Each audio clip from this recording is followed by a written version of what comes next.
আমাৰ অসম প্ৰদেশ কংগ্ৰেছ কমিটিৰ নিৰ্দেশ মৰ্মে প্ৰত্যেকটো বুথতে গৈ সেই বুথটোক আমি সজাগতা সৃষ্টি কৰা আৰু বুথ কমিটিৰ যিসকল আমাৰ যোদ্ধা মানে যি সভাপতিকে লৈ বুথ কমিটিৰ সভাপতিকে লৈ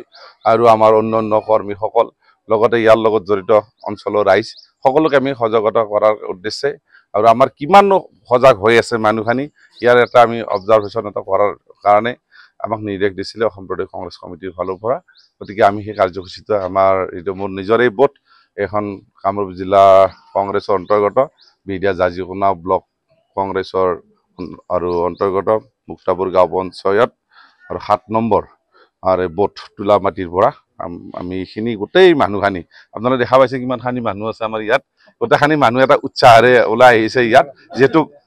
যিহেতু মোৰ নিজৰেই বুথ গতিকে মানুহখিনিৰ লগত অলপ চাহ চিনাকি বেছিকৈ আমি কথা পতাৰ কাৰণে অলপ সক্ষম হ'লো গৰমৰ মাজতে। গতিকে এইখিনি উদ্দেশ্য আছিল যেহেতু আমাৰ অনাগত দিনত পঞ্চায়ত ইলেকশ্যন গ'লে এতিয়া আমাৰ বিধানসভা ইলেকশ্যন আহি আছে যে মানুহখিনিক আমি সজাগ কৰিলোঁ আৰু এই সজাগৰ দ্বাৰা যাতে গৌৰৱ গগৈৰ হাত আমি সুদৃঢ় কৰিব পাৰোঁ 26ৰ দৰে তেখেতক আমি অসমৰ মুখ্যমন্ত্ৰী বনাব পাৰোঁ আৰু কমলপুৰ ৰাইজৰ সহায় সহযোগত কমলপুৰৰ পৰাও যাতে আমি বিধায়কজন আমি নিৰ্বাচিত কৰিব পাৰোঁ। মই নহয় সকলো ৰাইজে গম পাইছে গিৰ গাইৰ কথাটো সকলোৱে গম পাইছে নাই গতিকে এতিয়া এই গিৰ গাইটো নেকি অসমৰ গৰুৱে বেছি গাখীৰ নিদিয়ে বুলি গুজৰাটৰ পৰা স্পেচিয়েলি মোদী ডাঙৰীয়াক ভাল দেখুৱাৰ কাৰণে তাৰে RSSৰ নেতাসকল ভাল দেখুৱাৰ কাৰণে কোনোবা ফাৰ্মৰ মালিকৰ পৰা বেছিকে টকা দি কিনে কিনি আনিলে আনক ভাল কথা যুদ্ধ পাম এখন হ'ব ইয়াৰ পৰা কিছু ল'ৰা তাত এংগেজ হৈছিল গৰু খুঁটিত যে 300 গৰু আনা বুলি কৈছিলে নিউজতে আমি পাইছোঁ আমিতো চকুৰে দেখা নাছিলোঁ নিউজৰ অনুযায়ী আমি ক'ব গৈছোঁ গতিকে প্ৰত্যেকটো চেনেল পেপাৰত চব দেখা পাই আছোঁ ছ'চিয়েল মিডিয়াত দেখা পাই আছোঁ সেই অনুযায়ী যি 300ৰ ভিতৰত 90টা গৰু ৰঙিয়া ৰেলৱে ষ্টেচনৰ পৰা চুৰি হোৱা বুলি বা অন্তৰান হোৱা বুলি তেখেতৰ এতিয়া গোটেইখিনি RTO কৰ্মী কি নাথ বাবুল নাথ নে কোনোবাই ওলাইছিলে প্ৰথম তাৰ চিঠিৰে এটা জাগৰণ হৈ গ'ল মানুহৰ মাজত যে গৰীব জনসাধাৰণৰ কাৰণে উপকাৰ কৰাৰ কাৰণে যাক বিতৰণ কৰাৰ কাৰণে ডিষ্ট্ৰিবিউট কৰাৰ কাৰণে তাত মানুহ লগাই কিনে ফাৰ্ম এখনে হওক তাত কমচে 100জন মানুহ 50জন মানুহ তাত নিয়োগ কৰিব পাৰিলে এই ৰাস্তাৰ পৰা নিলে কোনে নিলে আপোনালোকে গম পাইছে বিজেপি চৰকাৰৰ মানুহ নিলে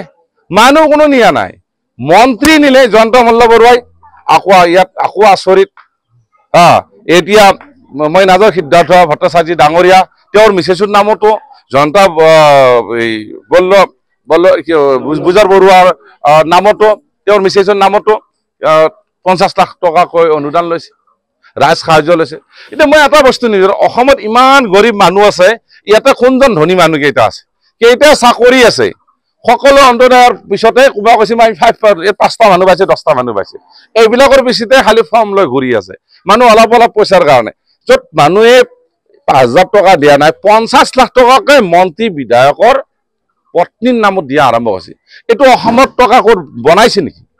ৰাজ সাহায্য কৰিব আছে আপোনাৰ মোৰ সাহায্য দিয়া নাই ইয়াৰ টেক্সৰ টকা দি ৰাজ সাহায্য দিছে গতিকে এতিয়া চুৰি বুলি কৈছে ঠিক আছে আমি নিউজত যিটো শুনিছোঁ ইয়াতকৈ আচৰিত আকৌ তেওঁলোক মন্ত্ৰীবিলাকে লৈছে এতিয়া আমাৰ কমলপুৰ সমষ্টি বিধায়ক কিন্তু পিছ পৰি থকা নাই তেওঁৰ ঘৰতে বোলে তেওঁ 2টা লৈছে এতিয়া আচৰিত কৰে কোনো কৰি এৰি দিয়া নাই গতিকে এটাই ভাল লাগছে মিলিজুলি ভকত চোৰ কৰিছে এইটো চোৰ গতিকে অন্তৰ্ধান কৰিছে তেওঁলোকে মিলিজুলি কৰিছে গতিকে নিউজত যিখিনি পালোঁ তাৰ ওপৰতে আমি ক'লোঁ গতিকে সকলো ৰাইজে গম পালে গতিকে আচৰিত মানুহৰ মাজত আহি পালে যি ধুনীয়াকৈ কথাবিলাক মানুহে ক'ব আমি কিন্তু কাকো সমালোচনা নকৰোঁ কোনোদিন আমি কাকো সমালোচনা এইখিনিয়ে কথা আমি উপযুক্ত বিচাৰ হ'ব লাগে।